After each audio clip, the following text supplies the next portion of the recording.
आज का जो टॉपिक है सेल के बारे में। आपको बता दें कि सेल जो है ना एक बहुत बड़ी टॉपिक है और ये एक समझने वाली टॉपिक है। बहुत ही अच्छा टॉपिक है, इसको ध्यान से बस सुनिएगा और समझिएगा। सेल का अर्थ होता है कोशिका। कोशिका, अब कोशिका है क्या, मैं आपको छोटा सा एग्जांपल देता हूँ। जैसे मैं एक ईंट से मिल के एक घर का निर्माण होता है ना जी। वैसे ही एक एक सेल से एक छोटे छोटे सेल से मिलकर एक बॉडी का निर्माण होता है। क्या चीज का निर्माण होता है? एक बॉडी का, किसी भी चीज का। All living organism are made of cell, ये सभी को पता है। और all all living organism are made of cell. जैसे सभी सेल ऑर्गेनिज्म से बने होते हैं, यानी कि सभी जो है सेल ऑर्गेनिज्म से बने होते हैं। कैसे से बने? ऑर्गेनिज्म से बने होते हैं। जैसे ध्यान दीजिएगा, कैट,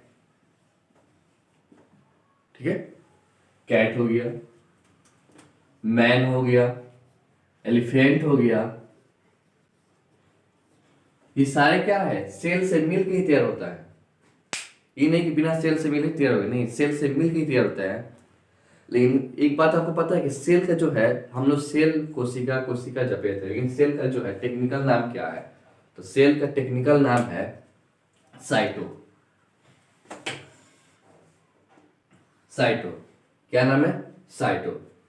इसका टेक्निकल नाम साइटो है। जब इसका अध्ययन करते हैं तो ये हो जाता है साइटोलॉजी। लॉजी का अर्थ होता है अध्ययन। क्या होता है? लॉजी का अध्ययन। साइटो में, साइटो जो है इसे टेक्निकल नाम है, और जब हम लोग स्टडी करते हैं इसके बारे में तो वो होता है लॉजी, इसका पास जुड़ जाता है तो ये होता है साइटोलॉजी। साइटोलॉजी यानी कि अध्ययन, लॉजी में अध्ययन। अब हम बताते हैं कि इसकी जो खोज किए थे ना, रॉबर्ट हुक खोज किए थे। कौन खोज किया था? Robert Hooke. रॉबर्ट हुक जो वैज्ञानिक थे, उस सेल की खोज किए। सेल की खोज करने के लिए कुछ इस प्रकार के उन्होंने जो है माइक्रोस्कोप जो है रेडी किया। कुछ इस प्रकार के थे।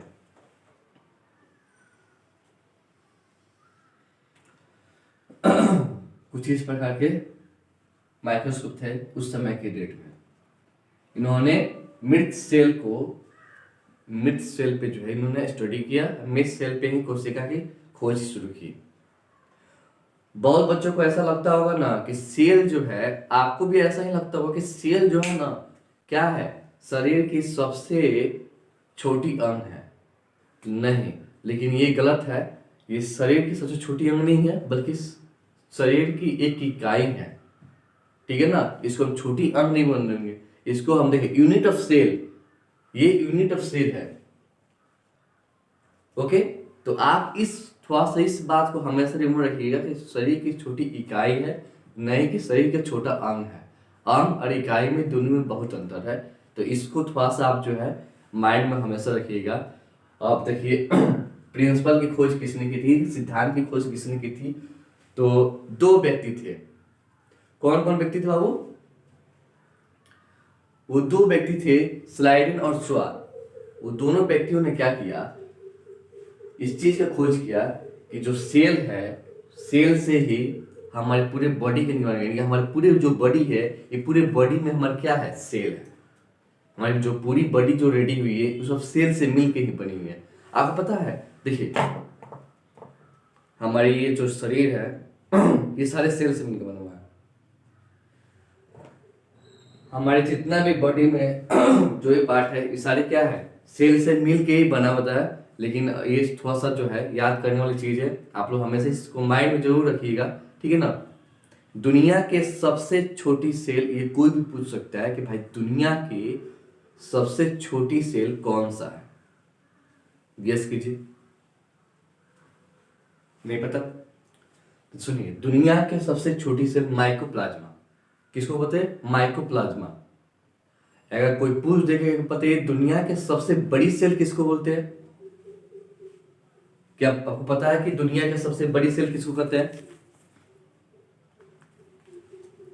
नहीं पता है? नहीं पता आपको? अरे शुतुरमुर्ग का अंडा ये दुनिया के सबसे बड़ी सेल है। अच्छा खा गए ना आप भी? देखिए दुनिया के सबसे बड़ी सेल शुतुरमुर्ग का अंडा होता है, दुनिया की सबसे छोटी सेल माइकोप्लाज्मा होती है। ये आप हमेशा किसी नोट पे लिख के रख दीजिए, ये आपको किसी भी एग्जाम में ये पूछ सकता है। छोटी सेल, दुनिया के सबसे छोटी सेल माइकोप्लाज्मा, दुनिया की सबसे बड़ी सेल शुतुरमुर्ग का अंडा। Okay, cell is the structure and fundamental unit of life. अब मैं बता दूं मानव में सबसे छोटी सेल, मैंने उसी समय से सेल सेल सेल सेल बताया जा रहा था, तो मैं आपके मन में याद है कि भाई चलिए तो आप दुनिया के सबसे छोटी बड़ी बता दी। मानव में आपने बोला सेल है, तो फिर मानव में सेल है तो मानव में भी छोटी बड़ी होगी, तो मानव में सबसे छोटी सेल कौन सी है? तो गेस कीजिए, नहीं पता? तो मानव में सबसे छोटी सेल स्पर्म है। क्या है? स्पर्म है, यानी कि हमारा मेल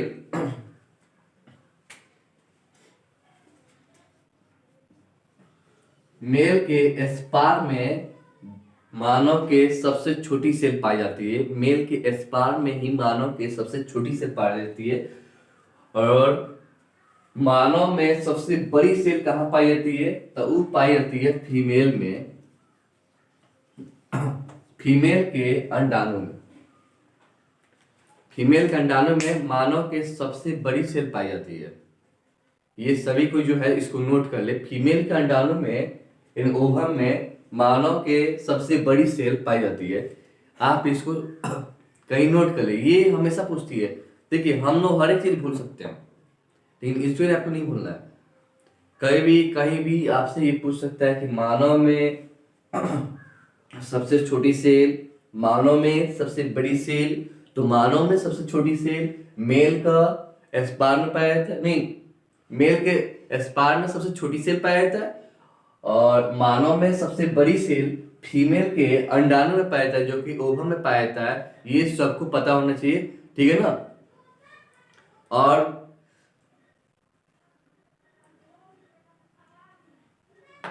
फीमेल में पाया जाता है। अब बताइए, ये हम लोग छोटा बड़ा सा पता कर लिए। मानव में लंबी सेल कौन सी होती है? लंबी हाइट वाली लंबी नहीं, ऐसी लंबी सेल कौन सी पाई जाती है? गेस कीजिए। नहीं पता ये भी? न्यूरॉन। न्यूरॉन मानव में सबसे लंबी सेल होती है, और ये जो है ब्रेन में होती है। देखिए आपको कोई एक हथौड़ी मारे ना तो इस पे चोट लगेगा, कोई दिक्कत नहीं है। दो हथौड़ी मारे कोई दिक्कत नहीं है, यानी कि इस पे कितना चोट लगे कोई दिक्कत नहीं है। लेकिन अगर ये फूट गया और सेल में जाकर टच हो गया, इसके बाद आपका सेल ही है, और सेल को आप हल्का भी टच हो गया तो समझिए कि आपका जो है रिसाइकल बीन हो जाएगा, यानी कि आप डिलीट हो जाइएगा। वहीं से आपका खेल खत्म हो गया। इसीलिए पुलिस वाले जब भी आपको हेलमेट पहन, बार बार क्या संकेत देता है कि तुम हेलमेट पहन के जाओ, तुम हेलमेट पहन के जाओ, तुम हेलमेट पहन के जाओ। देखो हाथ पैर कटेगा तो वहां पे सेल क्या होता है, जल्दी से रिकवरी कर लेती है। लेकिन आपका ये ब्रेन पे चोट लग गया, यहाँ की सेल जो है ना नष्ट हो गई। इस सेल जो है, इस सेल के विभाजन नहीं होता है। देखिए कोई देखो, कभी कभी क्वेश्चन आ सकता है ना, कौन ऐसा सेल है जिसका विभाजन नहीं होता है? कहाँ की सेल है जिसका विभाजन नहीं होता है? तो आपको उस समय बताना होगा कि मेरे न्यूरॉन जो कि ब्रेन में पाया जाता है, इसका विभाजन कभी नहीं होता है। तो आप इसे जो है हमेशा के लिए नोट करके रख लें। जो ब्रेन की सेल होती है जिसे हम न्यूरॉन बोलते हैं, इसकी विभाजन कभी नहीं होती है, ठीक है ना? ये एक बार चला गया तो समझिए कि इंसान की जो है मृत्यु निश्चित है। तो इस पे थोड़ा सा इसीलिए बार बार जो है पुलिस वाले हमें संकेत करते हैं कि तुम जो है जब भी निकलो बाइक से तो क्या करो, हेलमेट पहन के तो ही निकलो।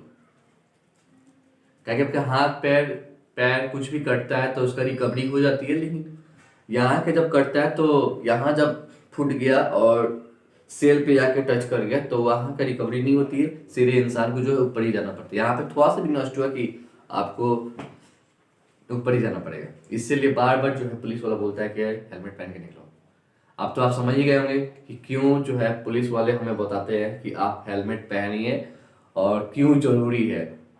तो आज से हमको पता है कि इस वीडियो के बाद से आप भी जो है हेलमेट पहनना शुरू ही कर दीजिएगा। पहनिए। देखिए कोई भी गवर्नमेंट नहीं चाहता है कि हमारे सोसाइटी, हमारे देश का जो लोग हैं प्रतिदिन मरे बिना किसी वजह से। सभी को चाहता है कि भाई जितना भी लोग हैं सब कुछ जो है खुशहाल जिंदगी चाहिए, ठीक है ना। 4 रोटी ही कमाते हैं, 4 पैसा ही कमाते हैं, 2 रोटी खाएंगे उतना ही में खुश रहेंगे। तो क्यों हम जो है बिना हेलमेट के जो है घर से बाहर निकले और अपने आप को जो है मौत के मुंह में क्या करे, ढकेल दे। चलिए मैंने तो सब कुछ आपको बता दिया। देखिए जब भी आप निकलिए ना बाइक से तो आप जो है हेलमेट पहन के निकलिए। आपको मैं बता दिया कि न्यूरॉन का जो है ना, यानी न्यूरॉन में जो सेल होता है इसका जो है दोबारा जो है, ये देखिए विभाजन आप समझ नहीं पा रहे विभाजन क्या होता है। देखिए सेल जो है ना, आपको पता है कि सेल जो है ना एक सेल से दूसरी सेल का निर्माण, दूसरी से तीसरी सेल का निर्माण होता है, ये सबको पता है। तो आप इस थोड़ा सा यहां देखिए,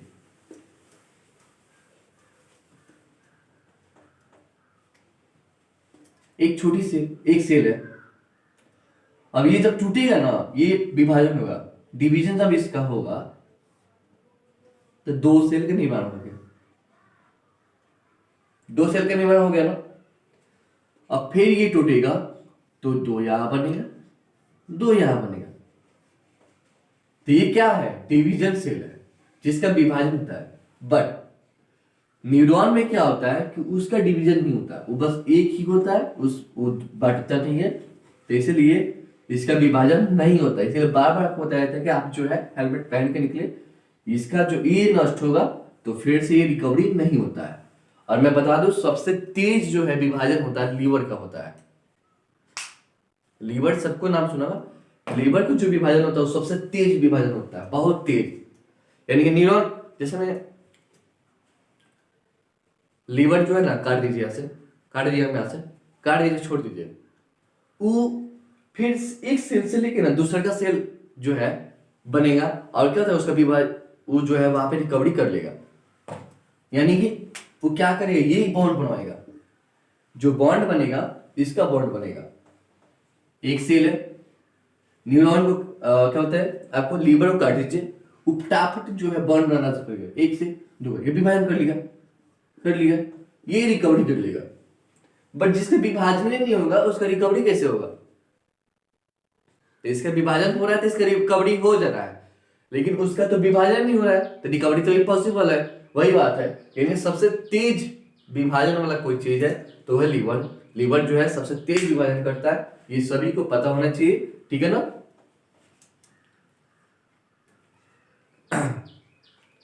अच्छा हाँ, मैं आपको ये बताना तो भूल ही गया, एग्जाम में हमेशा आपसे एक चीज पूछता है जो कि आपको याद भी होना चाहिए कि which cell self repair itself.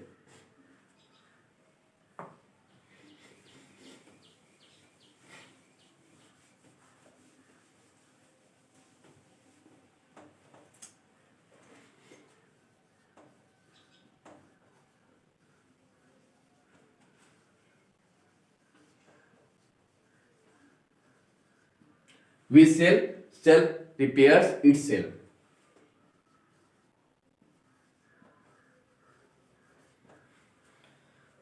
यानी कि वो कौन सा जो सेल है जो अपना खुद से जल्दी से क्या करता है, विभाजन कर लेता है, यानी कि क्या करता है, रिकवरी कर लेता है।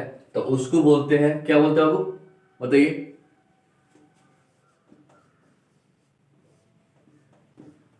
लीवर।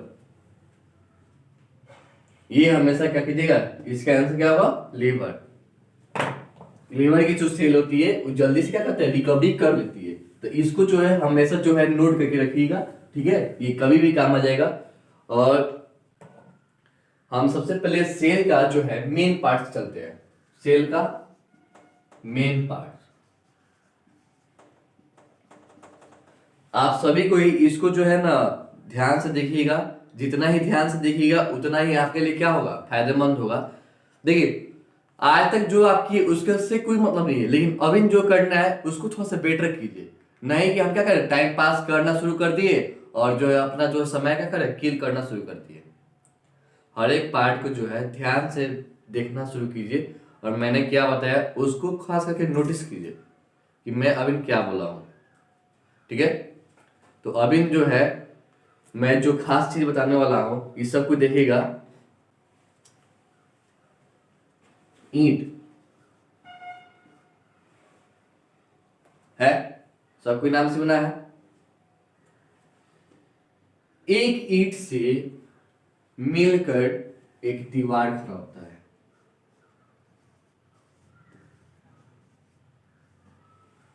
यानी एक एक ईंट मिलके दीवार खड़ा होता है। वो दीवार क्या करता है, मिलके एक कमरा का निर्माण करता है। उस सब कमरा मिलके एक घर का निर्माण करता है। बहुत समझने वाली चीज है, इसको ध्यान से देखिएगा। एक ईंट मिलके, हाँ बहुत मन में आ रहा होगा भाई ईंट से ही घर नहीं बनता है। मुझे पता है ईंट से ही घर नहीं बनता है, उसमें मटेरियल डाला जाता है, लेकिन आपको पता है कि हम ईंट से भी घर को खड़ा कर सकते हैं, दीवार खड़ा कर सकते हैं। मैं समझ रहा हूँ कि आपके मन में ये सब क्वेश्चन चलता है, आप लोग शरारती हैं ही।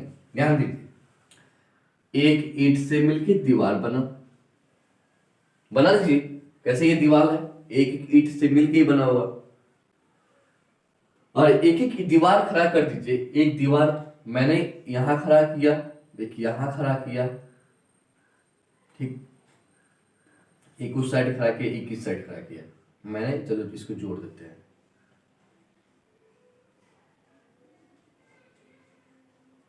जो भी हो, ऐसे एक दीवार बना, एक एक दीवार से मिलके एक कमरा बनता है। और उस सारे कमरे को अच्छे ढंग से सजा दिया जाए तो एक घर का निर्माण हो जाता है। ठीक इसी प्रकार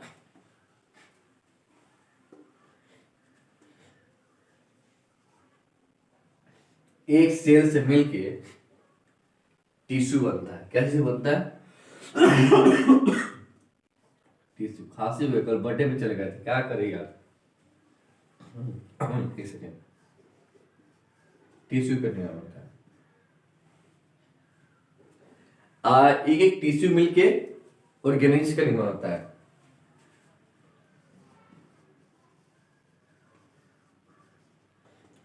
एक एक ऑर्गेनिज्म मिलके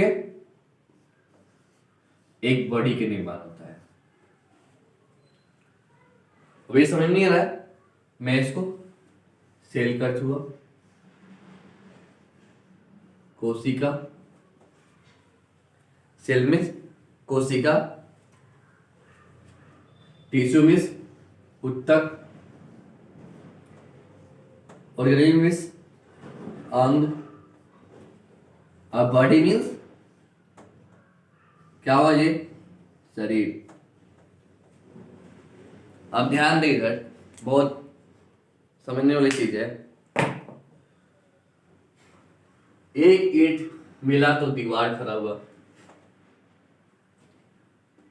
दीवारें मिली तो एक कमरे खड़े हुए, कमरे को सही ढंग से मैंने सजा दिया तो एक घर खड़ा हुआ, यानी कि घर बन गया। वैसे ही एक कोशिका मिला तो ऊतक का निर्माण किया, ऊतके मिले तो अंग का निर्माण हुआ, और अंग मिले तो बॉडी का निर्माण हुआ। सेल मिले तो टिश्यू, टिश्यू मिले तो ऑर्गेनिज्म, ऑर्गेनिज्म रेडी हो गया तो क्या हुआ, उससे बॉडी का निर्माण हुआ। बॉडी किसी प्रकार का बॉडी हो सकता है, अब इतना सारा आप कमेंट करने को सकते नहीं है। तो आज का जो है पार्ट 1 में इतना ही। पार्ट 2 में इसका पूरा डिटेल लेंगे सेल के बारे में। सेल का मेन पार्ट आपको समझ में आ गया हो तो हम लोग को पढ़ना है। फर्स्ट कल का टॉपिक होगा मुख्य सेल होगा, इसी के बारे में पूरा डिटेल पढ़ना है। आज मैंने आपको इसका हेडिंग बताया, इसके जनक के बारे में बताया कि इसके जो है खोजकर्ता कौन थे। ठीक है, आपको पता चला ही गया। आप सब जो है इसको जो है ध्यान से क्या कीजिएगा, फोकस कीजिएगा, सिद्धांत बता दे। जीवित कोशिका के बारे में बता दिए कि जीवित कोशिका कौन सा है, पता है ना जी? जीवित कोशिका कौन सा है जी, बताइए तो कौन सा है? अरे भाई अपना बर्थडे ठीक है, ऐसा खोज किसने किया था?